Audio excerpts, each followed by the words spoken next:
Christian parenting.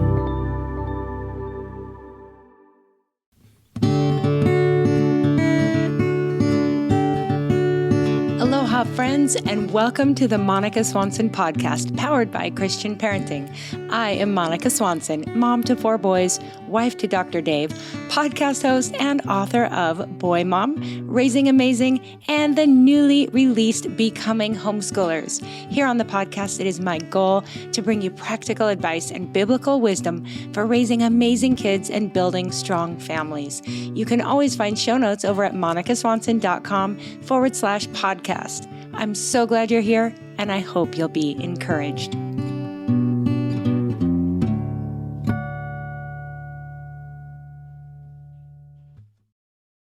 Hey friends, welcome back to the podcast. I hope everybody had a great Father's Day weekend, and we are well on our way through the month of June here. So I think we can officially say happy summertime.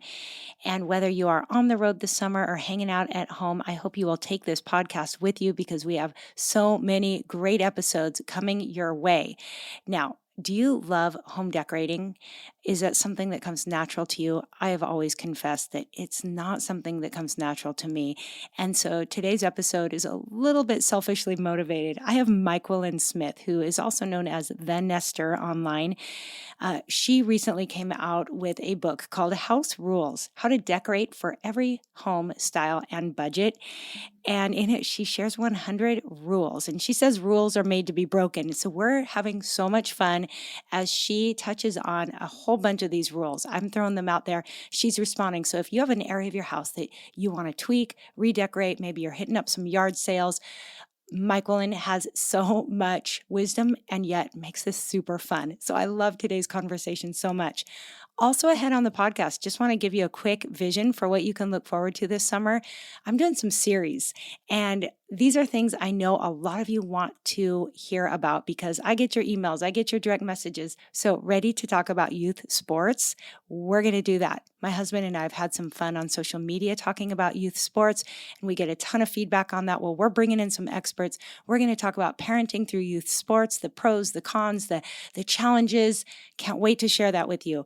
Also, anybody lose your temper in parenting occasionally?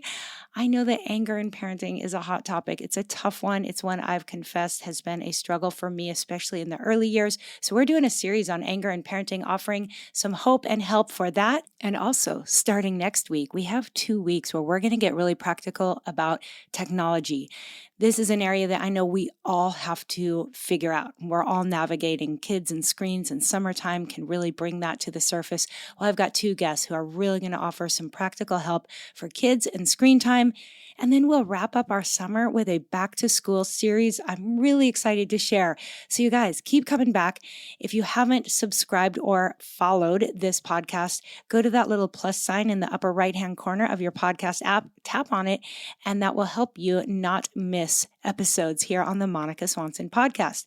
Speaking of the podcast, I want to make sure you know that this podcast is proudly part of the Christian Parenting Podcast Network. Christian Parenting's mission is to equip parents with the tools they need to confidently raise the next generation of culture-changing Christians. And right now, that feels more important than ever. We would love for you to join us in this crucial mission by joining our community of monthly donors. Monthly donations are essential to ministries like Christian Parenting because they help to plan well for the year ahead and create the best possible content. Content like this podcast, printed products, digital guides, and online articles. So your recurring gift, whether $5, $10, $25, or $50 a month, will help Christian Parenting reach even more parents around the world, encouraging them to be the perfectly imperfect parents God created them to be. You can set up your recurring gift over at cpgive.org. Again, the letter CP is in Christian Parenting, give.org. Thank you in advance for your support and partnership. And now, without further ado, let's jump in and talk to Myquillyn about house rules. I think you're going to love this conversation. Myquillyn, welcome to the podcast. Man, I'm so glad to be here. Thanks for having me. Yes, fellow boy moms, this is going to be fun. Yeah. Love it. Well, I already told you, but I've been following you for years and we have a mutual friend. I'm just going to shout out. I love to let people know where I know people from. Roger Thompson in Ventura, California, kind of a mentor, second dad to my boys who are in college. He is a mutual friend of ours. So that's so much fun. Absolutely. I love that. It just makes the internet makes the world feel smaller. Right? I love that. And in so many interesting ways. Like there's always these small world connections. So much fun. Well, this is exciting for so many reasons that I'm talking to you. One is this is my very first recording in a new space in my house. Yes. And I have been living in this house for 13 years and I have had my desk. Well, actually, I did a recording with my husband, but he was sitting here with me. But this is my first official interview across the miles in an office space because I had my desk in my bedroom for 13 years. And I bet you would tell me you're not supposed to have your desk in your bedroom.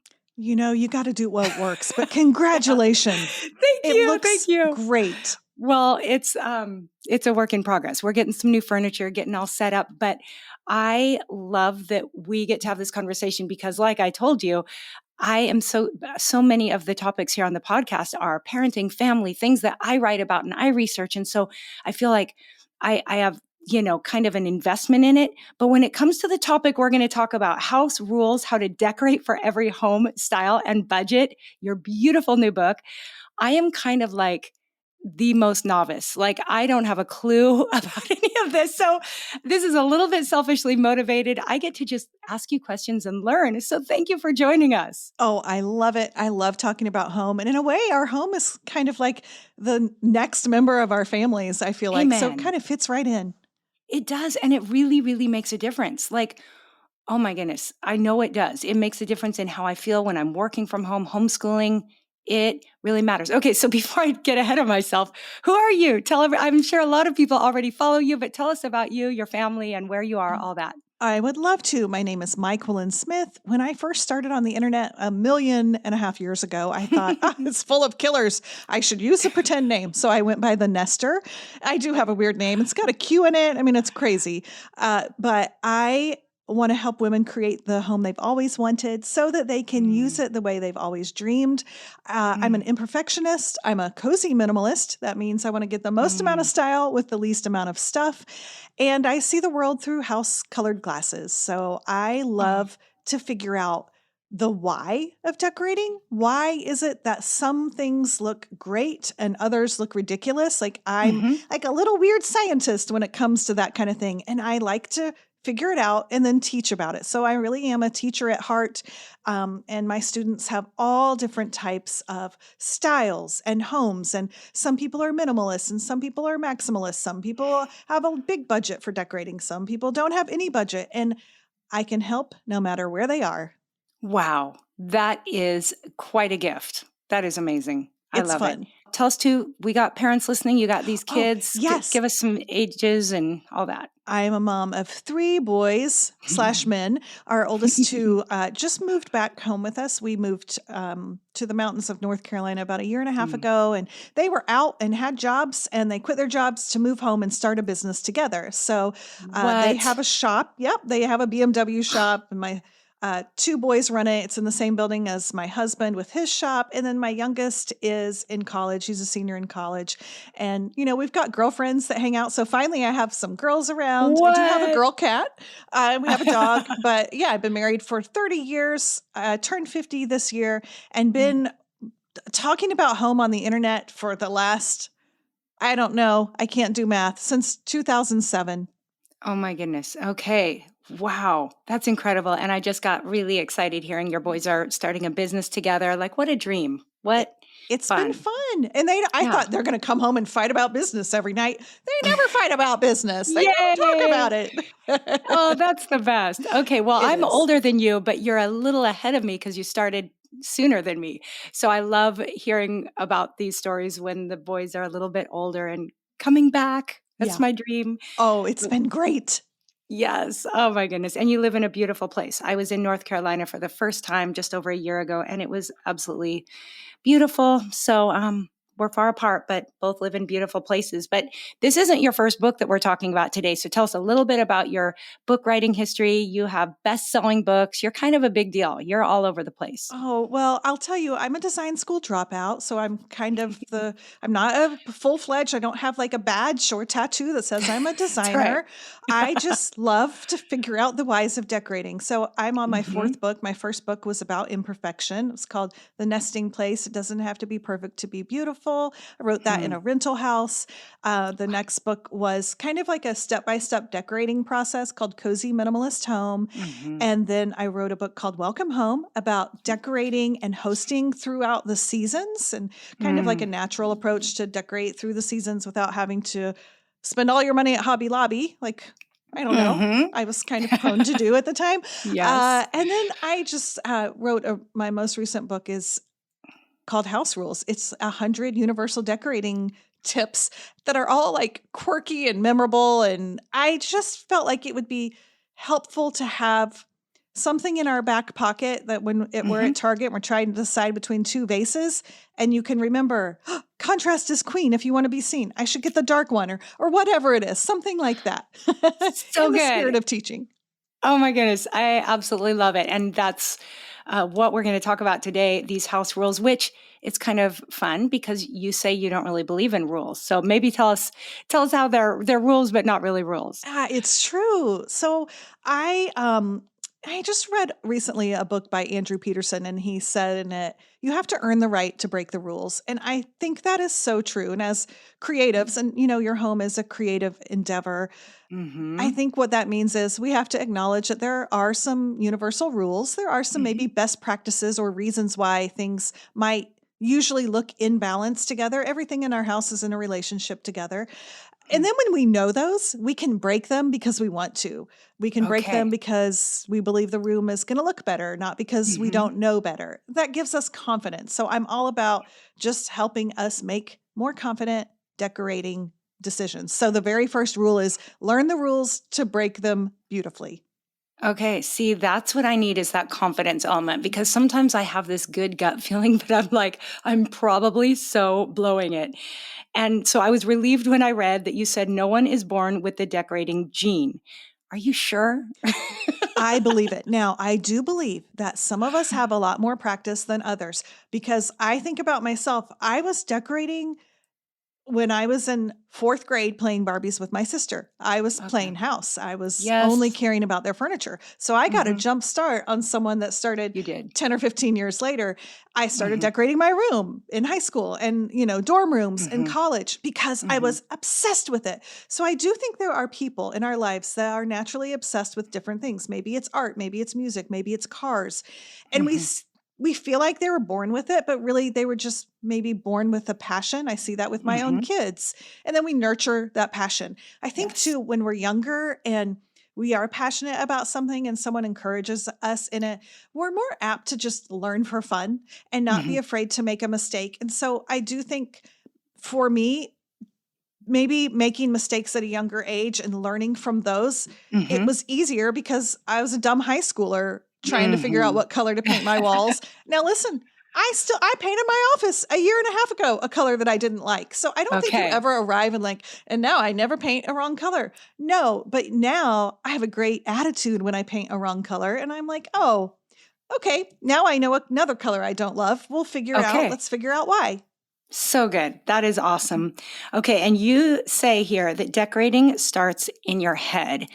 This is something you're going to have to explain because sometimes I can stare at a room and go, nothing comes to me. Yes. Maybe I can work with something if it's already there, but I don't have that just vision. How can I learn to make it start in my head? Yes.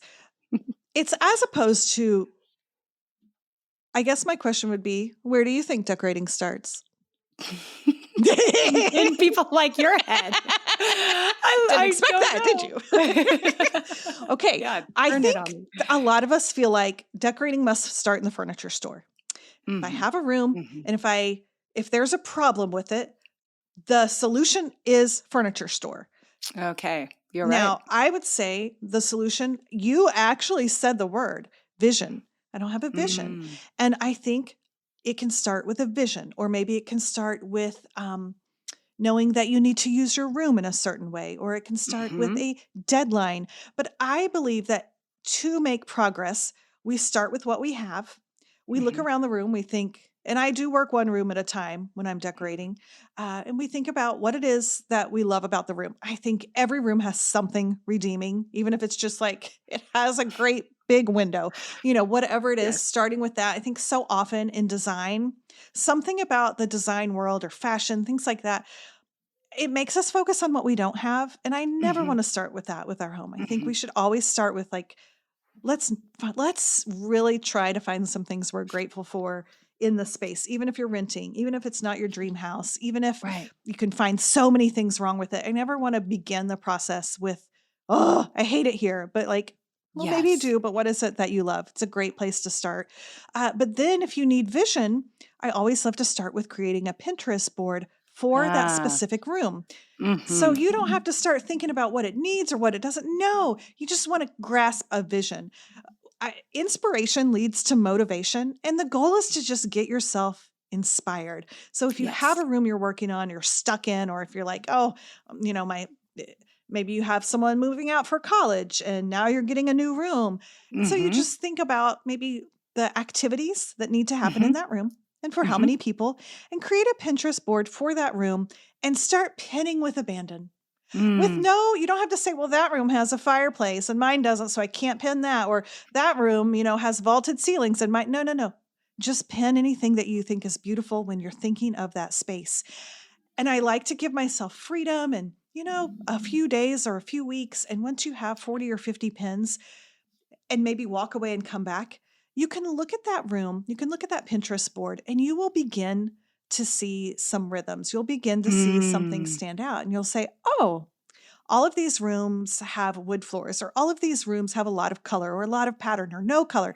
And you'll Hmm. just begin to get some confidence in what it is and what your vision could be for the room. Hmm. So that's a great place to start. That is so helpful. I have not spent much time on Pinterest, but I think that is a good plan of action. Yes, it's a So I love tool. that. It is super fun. And I also love the practical part of what you said, because I know in this office space, I did stand there with a blank stare going, I have no idea. And then I went, but wait, how do you have to use this? What are some of the things you need? And then that helped direct me.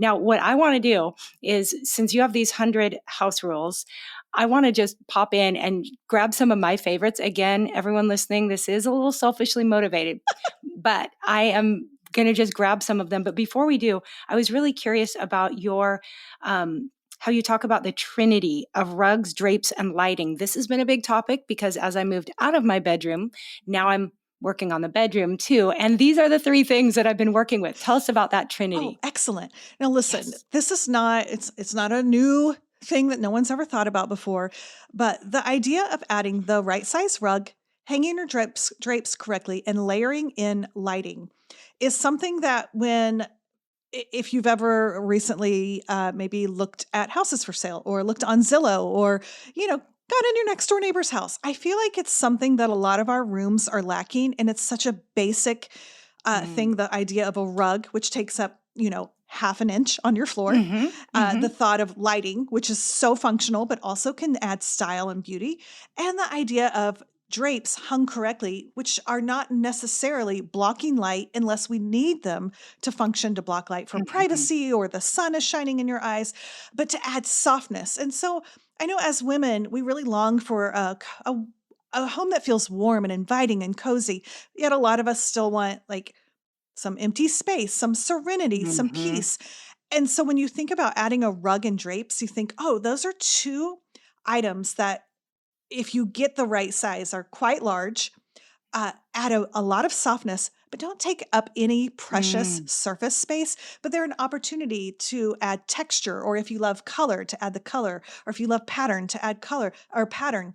If you are more of a minimalist who likes a really quiet white walls look, you can just get a simple rug. You can get simple drapes, but it Mm. still adds, kind of takes away that visual echo, sometimes literal Mm-hmm. echo in your room. Yeah. And those three, I do call them the homey trinity, because for so long, they were the three things that I think I was afraid to invest in, like maybe we were renting. Well, there's carpet on the floor. I don't like it, Mm-hmm. but there's carpet on the floor. So I'll throw this little, 4x8 rug postage stamp. Well, actually, there is an order of decor that you should be making decisions. It starts with a Pinterest board. And then from there, you consider, you quiet your room. And then you consider your seating, your storages, and your surfaces, which I can see behind. You've done that so well. You see a table. I see like a bench. It looks like it might have storage. I see storage behind you. Like those are the three main things. So there's a hierarchy. Once you get those in, what's really interesting is if you work in the right order of making decisions, every next decision becomes easier. When you have your seating, your surfaces, and your storage placed in a room, now that informs how big and the size rug that you should get. Because Mm-hmm. in a room like a bedroom or a family room, where you have main pieces of furniture, a dining room, you want at least the front feet of the main seating to be on the rug. So all of a sudden, you don't have to guess at what size rug you need. So it's kind of fun. Like, I think that's what makes decorating kind of like fun girl math, because Totally. it's not just guesswork. There's actually a Yes. reason why some I love things it. look good together. I love all that. That is so helpful. I'm just so excited about this. Okay, quick question on the drapes. Yes. This has been a conversation between my husband and I. Do you want your drapes in your bedroom? Now, I'm sure there's times yes and no, but should they drape on the floor a little bit, kind of have that look, or end up right above the floor? To me, that is a personal preference. Styles will go in and Same. out. I know. Sorry, I'm not going to. That's like saying, what is the best chandelier? Like, well, it depends on your Right. style. Okay. Now, I do believe that drapes hung high and wide and going to the floor ultimately is going to do a lot of favors for your room, just like having the right cut of jeans. You know how they say like Mm-hmm. cropped jeans kind of cut off your body, or if you have them, Mm-hmm. the rise at a certain angle, no matter what your body type, just kind of doesn't do you a lot of favors. That's kind of how drapes are. So you don't want them like 8 inches too short. You want them, Right. kissing the floor. Or if you like a puddle, if you're more of a romantic style, you'll just have to fight with your husband about that. Right, exactly. I think for me, it's, do I really want to hem these? Or could I just say, this is my style? I did that for many years, and it was more out of laziness than anything else. Lazy Exactly. geniusing more than anything else. I love it. Okay, are you ready? We're going to somewhat rapid fire some of these rules that I love. And some of the fun of them are, you came up with the best titles for each of them. Some were cracking me up, and I'm like, she's got to explain this one. But some that I loved. Number 4, home exists to serve people, not the other way around. I couldn't agree more. I love that. So Right. I don't know. Want to expound on that at all? I mean, just quickly, with you're raising little kids, and we do not have time to stand watch over a pristine silk sofa. Like, we have got to choose materials. And I believe if we have, if we want the beautiful sofa, but we also want it to function, it just means we have to be a little bit more patient and do a little bit more research. But you do not have to sacrifice your budget, beauty, or function. There is a solution out there. 100%. My mom and I often talk on this topic about how, what's the home you love to visit? The home that is absolutely meticulous and perfect, or the home that is just welcoming and warm. And we know someone who we always laugh, because when you visit her, she literally takes her hand and clears the counter. She's like, have a seat. And she doesn't even think twice. And I'm like, you feel so comfortable there. Yeah. And it's not because it's the most perfect home. So Beautiful. I love that.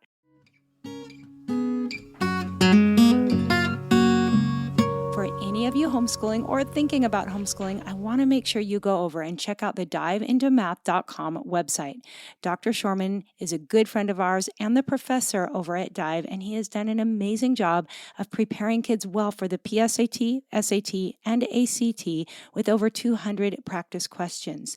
Dr. Shorman teaches with a biblical and historical foundation, which offers the why of learning math. Dr. Shorman uses John Saxon's proven teaching methods of continual review and the integration of algebra and geometry.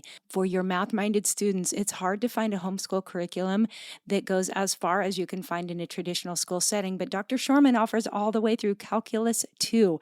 Also, your kids can earn up to 32 college credits with included CLEP and AP prep.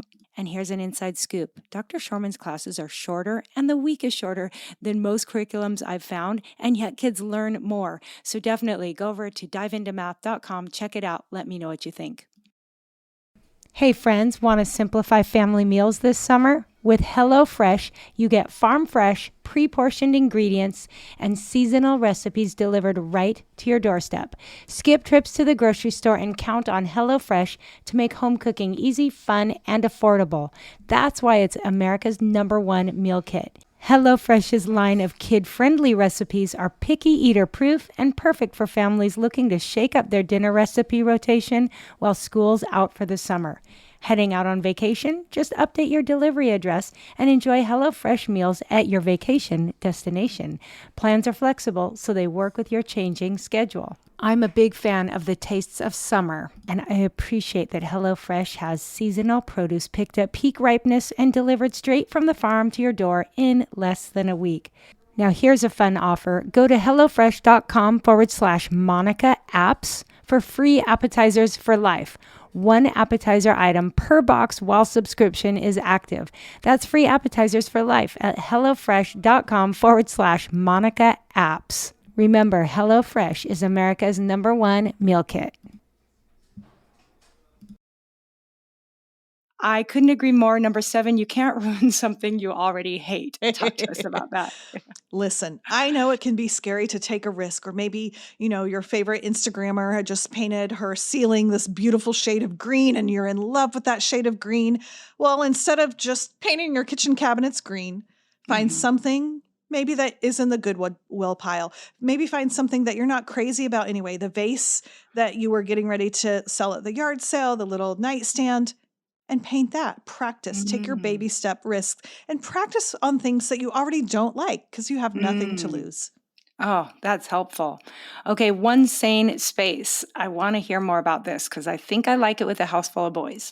Oh, well, this was a mindset that for those of us who feel like maybe you just moved to a new house, or maybe you have a fixer-upper and it feels like lots of rooms are in progress, I think it's really important to feel like you have one room that you and whoever lives in the house can go to, and it is protected. Now, it doesn't mean it's finished. It doesn't mean one of my sane spaces at one time had a plastic sheet for a wall, but it had the television set up. It had the dog bed. It had lights and our cozy throws, and we could watch, Survivor at night. It was set up for us. When all the other rooms were in chaos, we don't have a sink in the kitchen. We're washing the dishes in the tub because the kitchen is being redone, but we have one sane space. Okay. And I would think maybe for women, oftentimes that's good to either be your master bedroom and or your kitchen. Is that kind of a space women like to feel good in? I mean, I think it could be, it just depends on, it's choose your own adventure. I was thinking more in my mind, it was like, oh, you're living in a fixer-upper. But I think you're right. If for any circumstance, someone's health, something is going on in your life, a move, I think you're right. Like, think about what room you're spending. It could be the room you're spending the most time in, the room you're most frustrated with, the room that is driving you crazy. If you can create sanity, which a lot of times does not mean going and buying new stuff. You know what it means? Emptying it out. It means just quieting it for a while. It doesn't mean you have to quiet it forever, but just like getting rid of some excess to give yourself some breathing room, that can create sanity. Yes. I love it. This is a big one. Admire, don't acquire. This has to do with shopping, right? I mean, it can apply to all kinds of things, but yes, I know for the first part of our marriage, I needed to go to yard sales. Like, oh my gosh, if I can go to a yard sale and find a lamp for $2, we need a lamp. Like, we can't see in our house. So I need a desk for my sons to do their homework at. We don't have a chair at the kitchen table. So to be able to find these things, but I found myself in a habit of acquiring because it was a good deal. My house was full. And so I had to kind of like reteach myself, like I can admire it without needing to acquire it, and appreciating the beautiful things. If someone's doing a craft, oh, I have the supplies, but do I really? Let's just admire it without acquiring it. That's helpful for me for sure. Can you say in here, and I don't have to give all the numbers, but I will. Number 25 made me say, aw, but plan on the kids growing up. How does that affect our decorating? Sometimes if you're watching HGTV, you're watching one of those house shopping shows, and there's a mom with an 18-month-old, and she's like, well, we can't buy this house because it has stairs. And I always think, I know when you're in the thick of it, it feels like that is your life forever. But do try not to make big decisions based on the fact that your kids are never going to age or grow up or grow out of their fears. Or same with us, it's okay for your kids to be upstairs. It's so, yes, you might temporarily put them in the crib and the closet in your bedroom, but they will grow. They will change. And I just feel like even in my communities that I teach, I've got a private community, and sometimes it's almost like we're making excuses, and we just need to be encouraged. Like, oh, I promise you that's not going to be the rest of your life. That's not going to be your story forever. So good. Now, one thing I've seen on your social media accounts and all that, a lot of talk about quieting the house. You've used that word even in this interview. What does that mean?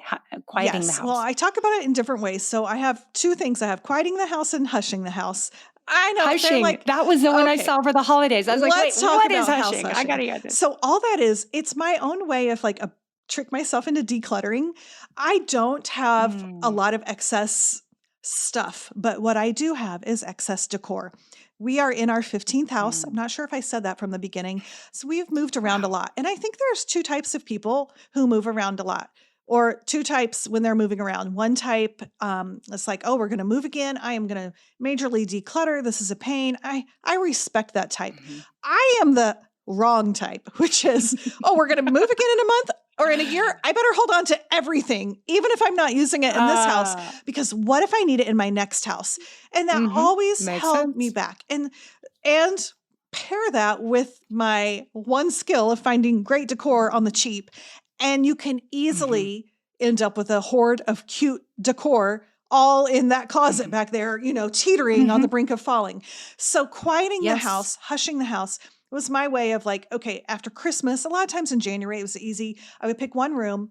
I would pick another area of the house just to be able to pile my stuff. And I just took out the smalls, the tchotchkes, the pillows, the plants, the table decor, the mantle decor, the books, any of those small little things for 24 hours, and lived with the house quieted. And what that does is it helped me, anyone else who lives there, to kind of see the room with fresh eyes, to enjoy it with less.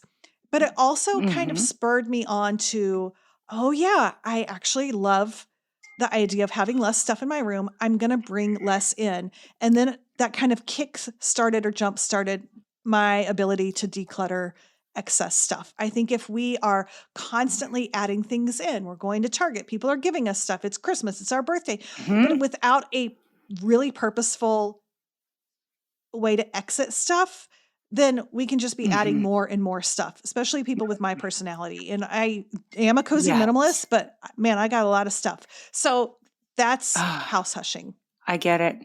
That is so cool. I love it. And you kind of touched on it, but number 37, does your room look good naked? Is that kind of what you're getting towards? Get everything out and then have a look? I think that this is not for renters, because when you're renting, you don't have control of how your room looks when it's naked, when it doesn't have a lot of stuff.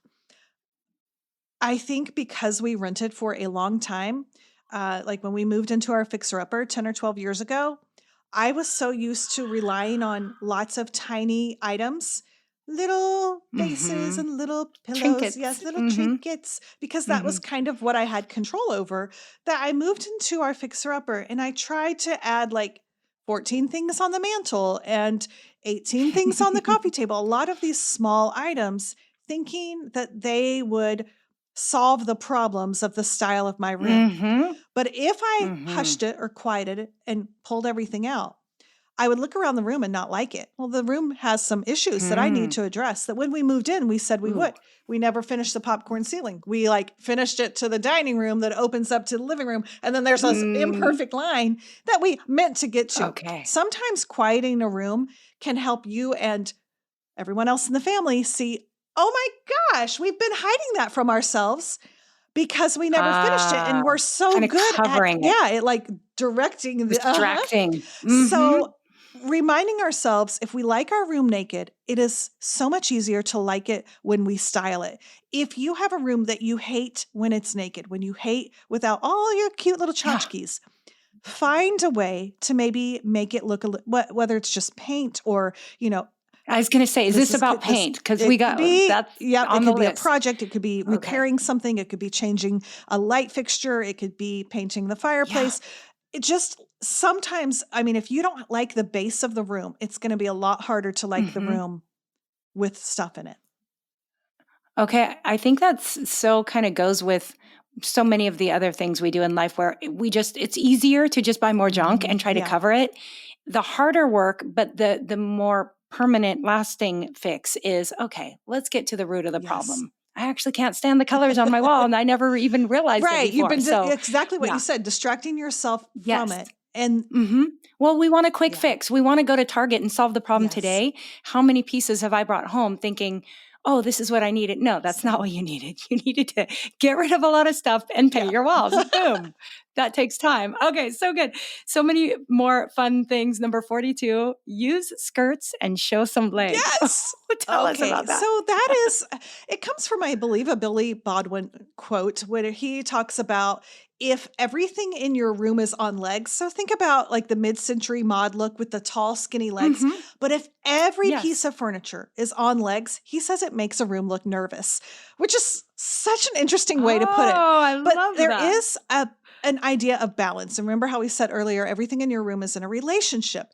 If everything in your room is like, think if everything had a fluffy skirt and went to the floor, it would kind of feel like everything's heavy and a mushroom, and everything's on legs. It feels unbalanced. So you want to have both. You want to have some skinny legs. You want to have some ball feet. You want to have some skirted things. So it's that a little bit of balance. So the book is more about troubleshooting, because the sign of a good decorator is not someone who goes in and says, we need this, that, and that. And then ta-da, the room is all new, finished. It looks perfect.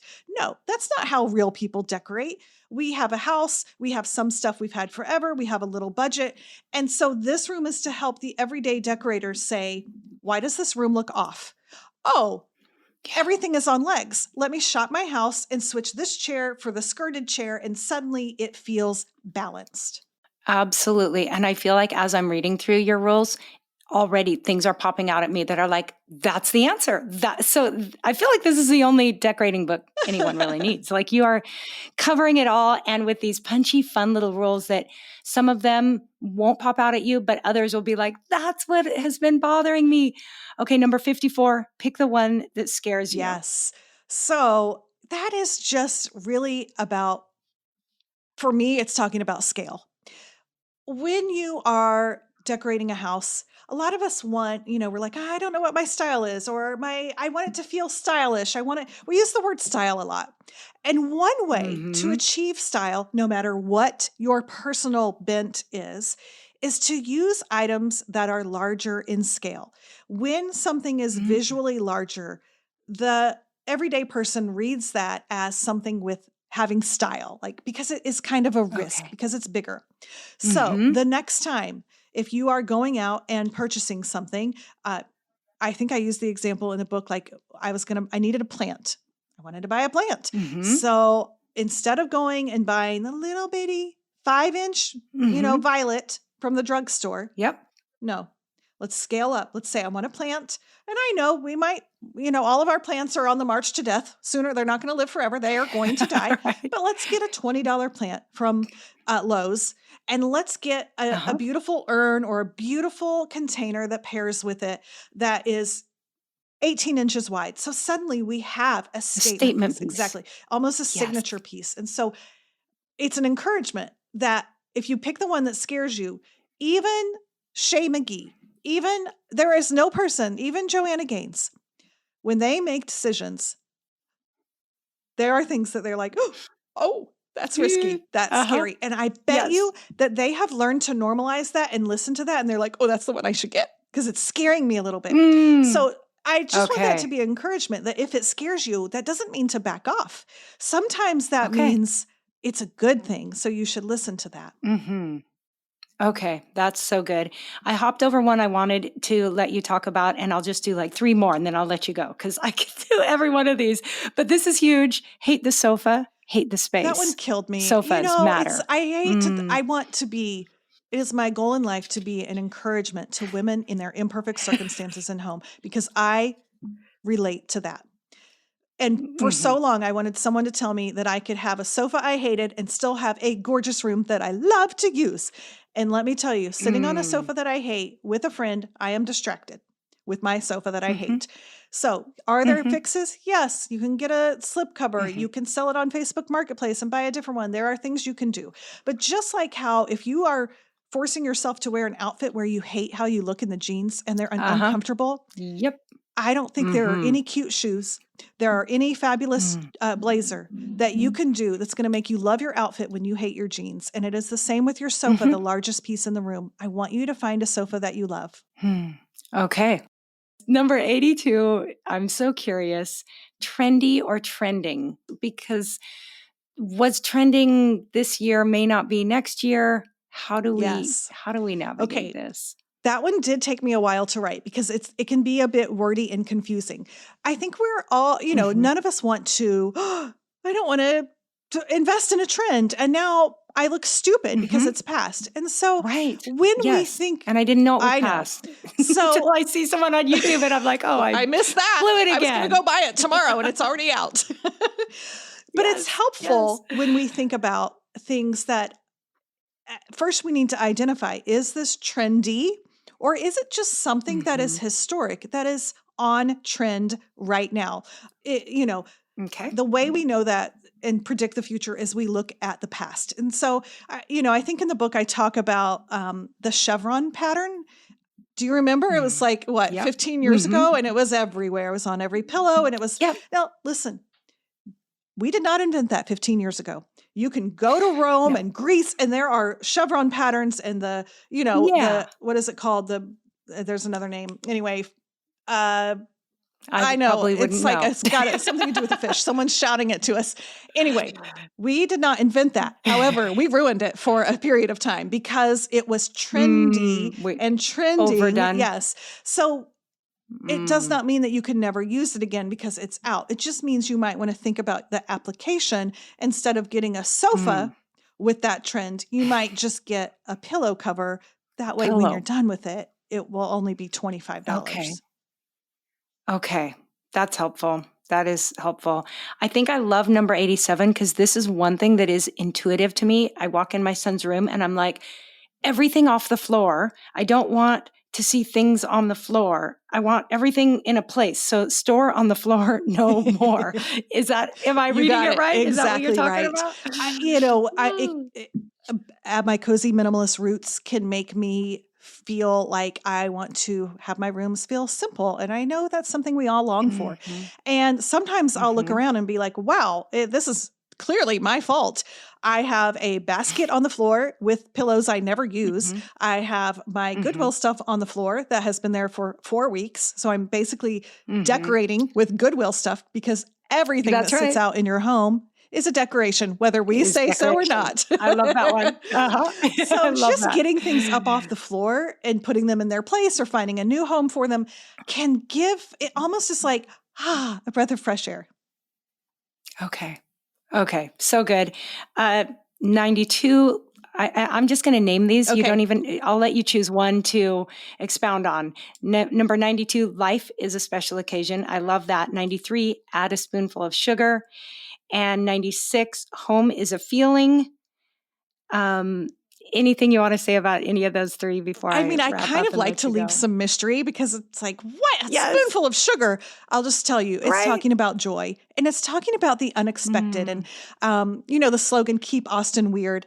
I think that there is something to that. Like in our home, part of our personal style, I think our friends should be like, oh, that's the room with the red door. That's the room with the buffalo head or whatever it is. Something Mm. unexpected can Yes. add a sense of not taking yourself too seriously and comfort and Mm. invitation that doesn't feel formal, that feels inviting. A little Yeah. whimsy. I Yeah. like whimsy. Oh, So good. Well, number 100, I won't have you speak on because, as you said, we want some surprises, but there is no done. And I think that's encouraging to me because sometimes I tell myself, like, when are you going to just feel done? It's not the goal. And you're not. It's not the goal. Oh, well, this is such a helpful and beautiful and fun and just encouraging book. I think you just nailed it. So thank you for this great work. Thank you for having me. What a fun conversation about home, and No your kidding. office looks amazing. Well, thank you. I just hope you'll take a trip to Hawaii and I'll just, I'd love to cook you a meal and you could just walk around the house and throw out some Deal. more ideas. However, I'd probably be super insecure. So I'll try to get over that. Not with me. Well, super fun. Where can people find you? The book obviously is going to be everywhere. I'm sure it'll be in all the bookstores. Where can people find you online if they want to follow you now? I'm at thenester.com, on Instagram at thenester. And if you listen to this early enough to pre-order the book, our thank you gift is I brought a video crew into my home. I live in a 1905 Queen Anne Victorian. We walked through every room and I shared a couple of house rules that made the difference, that helped me make the decision. It was super fun. Oh, I am so excited. Awesome, awesome. Thank you so much for being here and so great to meet you. Thanks for having me. You bet. Aloha. All right, friends, I hope you grabbed a nugget or two from everything that Myquillyn shared. I know that I've been inspired and I'm looking at my house different ever since we had this conversation. Of course, you'll find show notes and links to everything we talked about over on my website. And today's show notes are at monicaswanson.com/Myquillyn-Smith. And let me spell that for you. It's MYQUILLYN-Smith. Of course, if it's easier, you can also just go to monicaswanson.com/podcast and scroll down through show notes, and you're going to see this one right there. Okay, friends, thank you so much for being here. Thank you for spreading the word about this podcast. And remember, all those series coming up this summer, I think you're going to be super encouraged. So please do let your friends know about these topics coming up and have a wonderful rest of your week. Until next time, aloha.